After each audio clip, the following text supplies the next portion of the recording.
Good morning, everybody. This is Patrick Lee, and it's time for Midweek Motivation Live.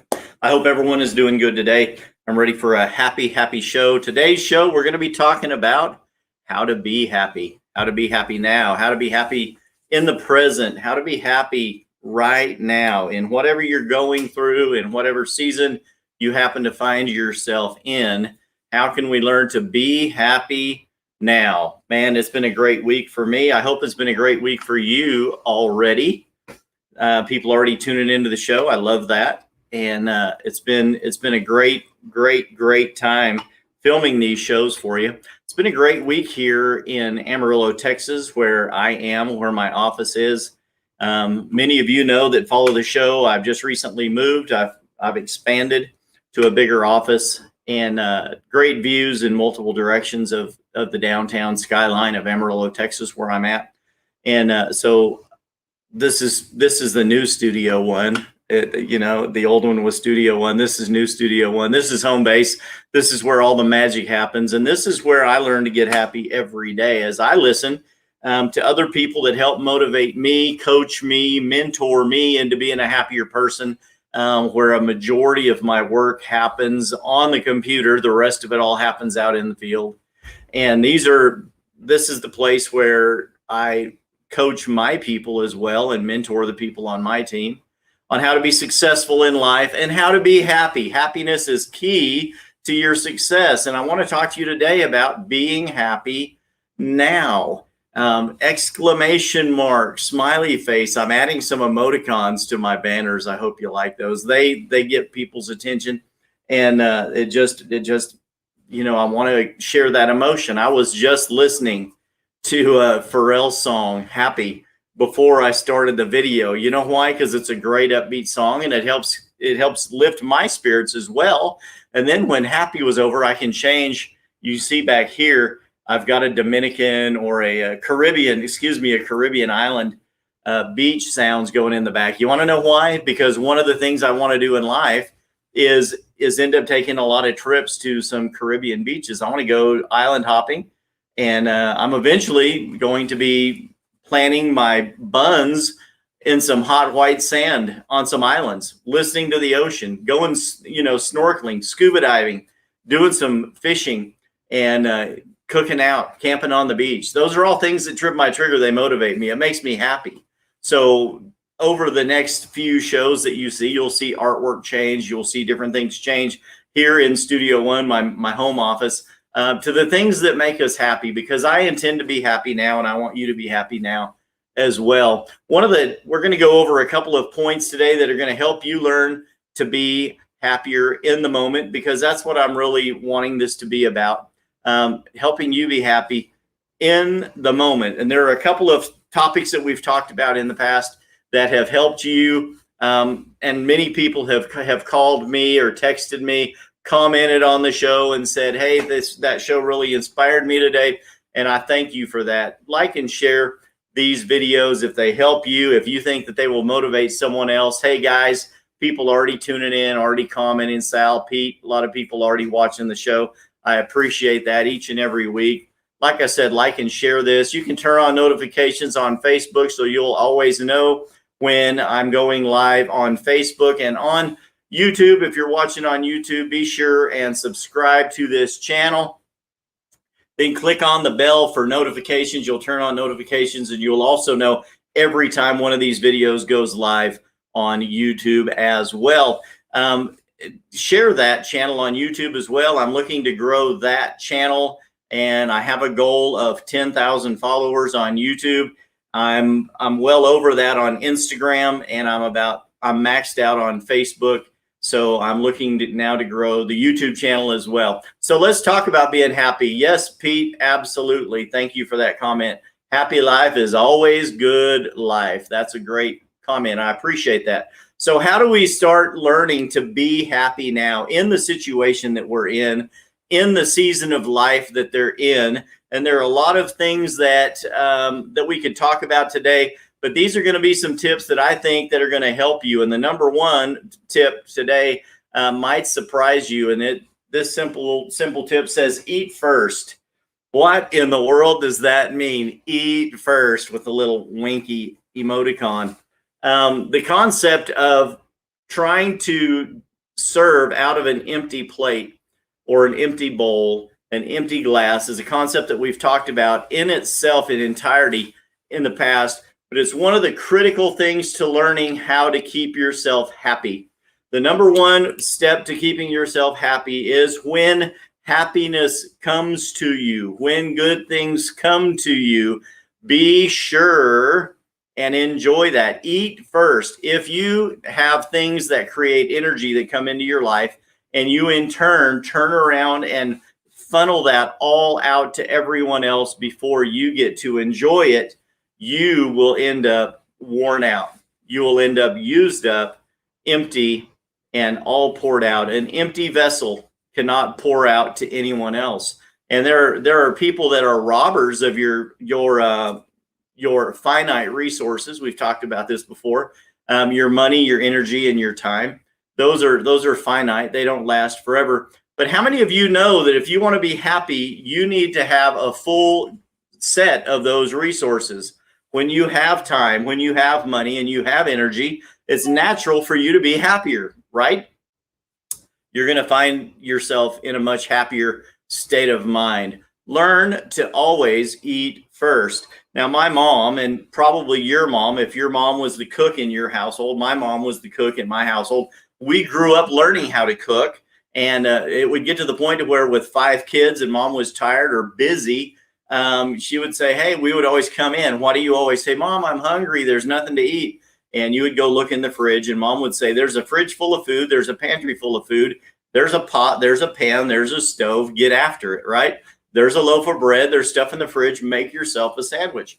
Go and eat. When you're hungry, eat. If you're always hungry, you don't have enough energy to go do anything that you need to do, right? The most important meal of the day is breakfast. Why? Because you need to start your day with sustenance, energy, food, things that are going to help give you energy to get through the day. I'm just confessing, I'm not a good breakfast eater. So a lot of times I'll get up for breakfast, I'll have a protein shake. I love protein shake. I try to only drink the ones that have good protein that's going to help my body, but eat first. So one of those reasons was my mom would always say, hey, I've got a lot to do. Here's food. Here's how to cook. Here's how to prepare something to eat. Eat. Now, but when my mom was cooking, she would always eat last, right? And it seems to be that that's how a lot of mothers are. They feed the family. They feed everyone they love. If you have company come over, right? Sometimes unexpectedly, mom stays in the kitchen. She's cooking. She brings the meal. She presents it to everyone. Everyone eats. And then we always say, Mom, come sit down. I mean, this is bearing witness with a lot of you. Mom, come sit down, eat with us, enjoy. And she'd say, oh no, I just love seeing you eat. I want you to be happy. I hope everything is good. And when everyone else had eaten, then mom would sit down and eat. Sometimes after everyone else had eaten, there wasn't a full serving of everything left. In my house growing up with 5 kids, and a lot of times other people's kids that were adopted by my parents that were come over, my best friends, my brothers and sisters' best friends would be at the house. And a lot of times they actually came and lived with us. So we had multiple. We always had 7 or 8 people at the dinner table and sometimes more. And a lot of times the food would run out before mom actually got to eat. And how many of you know that the person doing the cooking, the cleaning, and the housewife chores and all of those, managing a big home like that, needs the sustenance to be able to do that just as much as you do, to be able to go out and do what it is that you do. So number one tip for you to be happy, I would always say eat first. And that doesn't mean that you're being stingy. It simply means that you love yourself enough to take care of your own body, your own energy. Eat first. When it comes to your calendar, plan your calendar before you allow everyone else to have control of your calendar. When it comes to your energy, absorb the things that give you energy so you have energy to give out to other people. Number one tip to being happy, eat first so you have the energy to take care of everyone else that you want to take care of. Second tip, don't sweat your failures. If you want to be happier in life, a lot of people say don't sweat the small stuff, but I would say this, don't sweat the failures. There are little things that you can worry about, but there are big things in life that you have failed at. Raise your hand if, send me a comment in here if you've ever failed at something. I failed miserably at many things. I like to think that I'm fairly successful in my marriage and successful in my lives of my children. Those are my greatest accomplishments. 32 years of marriage and 2 successful children that are both, they're living on their own. They're paying their own bills. They're contributing to society. They're not in trouble with the law. They love Jesus. Man, those things are successes, right? But I've had failures. I've had business failures in the past. I've had relationship failures in the past. Before I found my wife, I was engaged 2 other times before that to other girls that I thought would be my spouse forever. And we had great relationships. And then out of the blue, something would pop up and that relationship would end. And I had always told my friends growing up, I can be successful married to any woman in the world as long as I'm committed enough. I can overcome any shortfalls that my partner may have. And how many of you realize or can attest to personally in your life, that's not always true. You cannot love one person enough to make a relationship work if the other person is not committed at all. So I had 2 engagements that, thank God, as Garth Brooks' song says, sometimes I thank God for unanswered prayers, because God ended up leading me to the woman who would be my life mate, my soul mate, my helpmate. But I failed in love. I failed in business. I failed on a couple of jobs. Only been fired from one in my life. I have chosen to leave many, and God always blessed me with the ability, the mind, to be able to see when things were going south in a company and whether it was worth it for me to jump in and help save that company and turn that ship around, or whether it was time for me to protect my resources and move on to what God had next for me in my life. But one of the things that I have learned to be happy in life is not to sweat those failures. You know what? Nothing bad that happens to you is a mistake if you learn from it, right? Everything in life happens for you, not to you. So you can take every one of those failures, learn from it, turn it into a stepping stone to success, and you can be happier in life. Don't sweat the failures. If any of you have ever had a major failure like that you've learned to overcome, drop a comment below this, and we'll be happy to throw that up on screen as well. Maybe it's a praise report for how well you have done since then. Why? Because you learned from that failure. Nothing that you learned from is a mistake. Nothing in life happens to you. Everything in life happens for you. Number 3, get your attitude in check. We've got a couple of different emoticons on here. How many of you have a friend that is an emotional roller coaster? They're up one day, they're down the next. They're up 1 hour, and then they're down the next, right? And I've got some friends like that, and I constantly feel like I am having to play into whatever attitude they have at the moment, whether it's anger, sad, failure, despair. Sometimes it's love and happiness, and some people just get full of themselves, and sometimes I do too. But one of the best ways to be happy in life is to get your attitude in check. Learn how to be a little bit more balanced with your attitude, with your emotions. If you're an emotional wreck all of the time, how many of you know that you're going to be less happy because you're going to have fewer friends? People aren't going to want to hang around with someone that they can't determine from 1 hour to the next what their mood is going to be, right? If you always have to be walking around on eggshells around certain friends because you don't know if you're going to be cheering them up 1 minute or helping cheerlead along with them in another instance, that's very taxing on your happiness. And this isn't a selfish post today. I want y'all to know that this isn't about being selfish. It's simply about learning how to be happier in the situations that you're in. And getting your attitude in check is one of those ways. If you want to have more friends and learn to influence more people, you need to be a little bit more even-tempered. It's right and it's okay to be angry when the situation requires that. But how many of you know that that anger is to be used only for a season and is to achieve the desired effect in the situation that you're in? But that doesn't affect your inner happiness.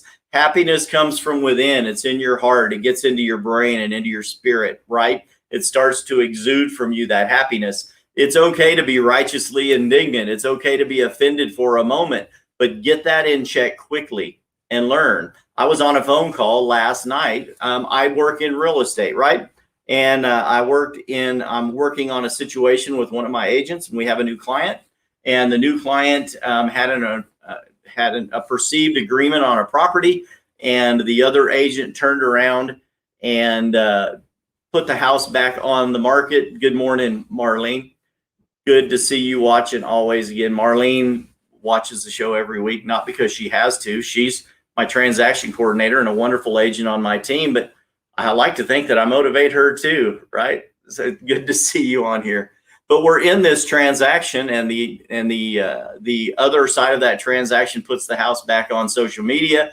And while we had an agreed upon contract, this other property gets another offer, and they decide to accept this other offer. And we have a very angry client, and we've done nothing wrong. The other agent perceived they didn't do anything wrong, but we have someone who's very unhappy, and we had to have this long, multiple people on the phone call. I'm not outing anybody. I'm not going to tell you who it was or what kind of a property. And this may be watched 3 years from now. No one needs to know any of this. But how many of you know that you don't have to be angry in those situations? You can have a calm, peaceful conversation, and you can expose the facts, and you decide how to move forward. And it doesn't have to ruin your day. When I got off the phone call, I finished eating dinner. It was wonderful. And then I enjoyed the rest of my evening, and I didn't lose sleep over it, because it's not something that I'm going to allow to rob me of my happiness. There are times that things will come up, and you're going to be tempted to let them rob your happiness. Have I ever been woken up in the middle of the night only to start focusing on a shortcoming? Sure. But those times become fewer and farther between. And I usually think that those are times that God is showing me there's something in my life I need to focus on a little bit more. We talk about balance in life, right? And how many of you know that if your attitudes are always high and low, they're erratic, you never know how happy or angry you're going to be, that means something in your life is out of balance. Well, there's no such thing as balance in life, but what there is this pendulum motion. And as you start moving too far over to one side, how many of you know sometimes you've got to let that pendulum, you got to stop that, let that pendulum swing back into focus on the things that are important to you. So sometimes when I'm woken up in the middle of the night, I believe God's telling me, hey, it's time to stop that pendulum and swing it back more into focus. You need to spend a little more time with your family. Hey, you've been wasting a lot of time. You need to spend a little more time on your business. Get your attitude in check and your life a little bit more in balance. When your attitude is in check, you will find that your friends, your relationships, and all of those things and your happiness are going to continue to raise and grow. The fourth tip I want to talk to you about now is don't be a dopamine thief. And you would say, Patrick, I don't know what a dopamine thief is. I've got the emoticon there for a skull and crossbones. If you become a dopamine thief, you can literally kill your happiness. Dopamine is released in your brain when you achieve something. Many of you look for this dopamine hit when you make a post on Facebook or Instagram or YouTube, some kind of social media, whether it's a TikTok video or Snapchat, and you get tons of likes. How many of us know that here in America and around the world, we're hooked on our cell phones, right? We're hooked on our cell phones, and the selfie queens take tons of selfies, and all they do is take selfie, selfie, selfie. It's kind of humorous to sit in a restaurant or an airport or some social setting and see that girl with the phone, and they're taking photo after photo after photo. And when they find the one that pleases them the most, they put it on social media, and then they immediately check their social media over and over and over again, hoping for likes and loves, right? I ask you for likes and loves because I'm growing a channel. I use this show for my business. This is how I control or encourage my sphere of influence. And I encourage you to do the same thing. But don't be a dopamine thief. If all you're doing is, if you're addicted to the Facebook, the selfie, that photo, looking for those likes and loves, that's the dopamine release that comes into your life. It's almost like a painkiller when you're in pain and you take a painkiller and it eases that pain. That dopamine releases a pleasure drug into your mind and into your body, and it makes you feel good. But that's a false good feeling. You want to be releasing dopamine into your brain when good things are happening for you. when good things are going on in your life. That dopamine is released when you get these pleasant moments, when you're experiencing pleasure. How many of you know, though, that sometimes when you experience those things, you automatically start shooing them away from you or pushing them away? And you feel in your mind and in your body that if you are happy, then you're obviously not working hard enough. You're obviously not chasing that goal. You're not grinding on the grindstone hard enough. So you end up robbing yourself of that dopamine release in your body. That dopamine release makes you feel good, right? And we want to feel good. We want to be responsible about it. We want to have our attitude in check, but we want to feel good. So allow yourself to receive that, to enjoy that dopamine hit.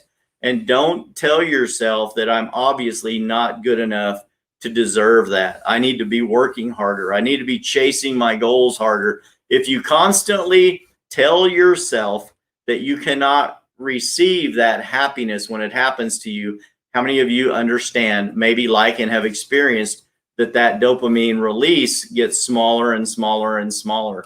I have been caught in that pattern in the past when I started getting more active in social media. My daughter's 29-ish. 28, 29-ish. I started getting into social media when it first started. I had a MySpace page. How many of you had a MySpace page?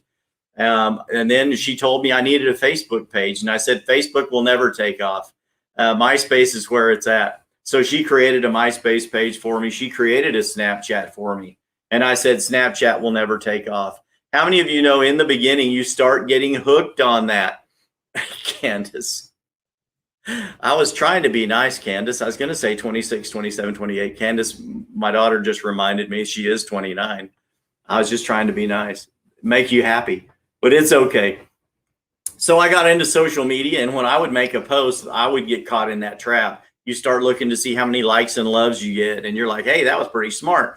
Well, how many of you know that if you turn that off, you make a post and you never, ever go back and look and see what's working, what people liked, what people loved, what people decided to share? If you never went back and gauged that or referenced that, how many would you know that if you're using social media for a specific purpose and you never looked at the analytics to find what's working, everything you're doing could be in vain? All of your time, energy, and resources could be going to promote things that no one wants to see, no one wants to hear, no videos that anyone wants to watch. So it's okay to look back at those things. Just don't let them control you. Receive that dopamine for what it's worth and let that help you to become happier, but don't rely on that for your happiness. All of these other things, these other points that I'm getting across, you can help you be happier. Finally, I want to talk to you today on this final point. It says happiness is an action, right? A noun is a person, place, or thing. A verb is an action word, right? Happiness is a verb. Love is a verb. Inspiration is a verb. Happiness is an action. If you have found yourself to be unhappy, did you know that you can talk yourself into happiness? Did you know that by physical action, by notifying your face that you want to smile instead of frown, you can become happier? If you can sing a song that makes you happy, sing your favorite song. Maybe you have an affirmation that you like to say in the morning and you've gotten out of the habit of saying your affirmation. Your affirmation could be anything from I am healthy, wealthy, and wise to I'm a happy person to everything in life happens for me. Everything that happens to me is good. Everything that happens for me is a learning experience. All of these things, if you can stand up, if you can express your happiness, tell yourself to be happy and get those affirmations and happy words going into your brain, it's going to change your spirit, because as a man thinketh in his heart, so is he. So if you start speaking those words out of your own mouth, telling your own mind, your own body, your own spirit that you are happy, you will find that you can become happy. Happiness is an action. It's hard to get happy if you continue to stay down in the dumps. Happiness is hard to achieve if you continue to focus on everything bad in life. Just remember all of these points, and they can lead you towards happiness. Hey guys, it makes me happy that you come back and watch my show every week. I do real estate for a living, right? I decided to do Midweek Motivation Live about 2 years ago because I found myself on Wednesdays, it was kind of hard. Everyone called it hump day. And I decided, you know what, if I can make myself happy, hopefully I can motivate someone else to be happy too. I do this for you, and I do it in my real estate life. And this is one of the reasons that I do this video every week. If you know anyone that happens to be looking to buy a home, sell a home, or invest in real estate, I would be so happy if you would share this video with them. Share my digital business card with them as well. It's www.patricklee.work. I have that going across the ticker on the bottom of the screen. And go to that link. It's also going to be posted in the comments below this video on Facebook and YouTube. We simulcast this video every week, and it goes out into production, and it stays online forever. Go to patricklee.work. Get on my calendar. I'd love to schedule an appointment with you to help you learn how to buy a home successfully, or possibly sell a home, or invest in real estate. Okay, it's been a wonderful week.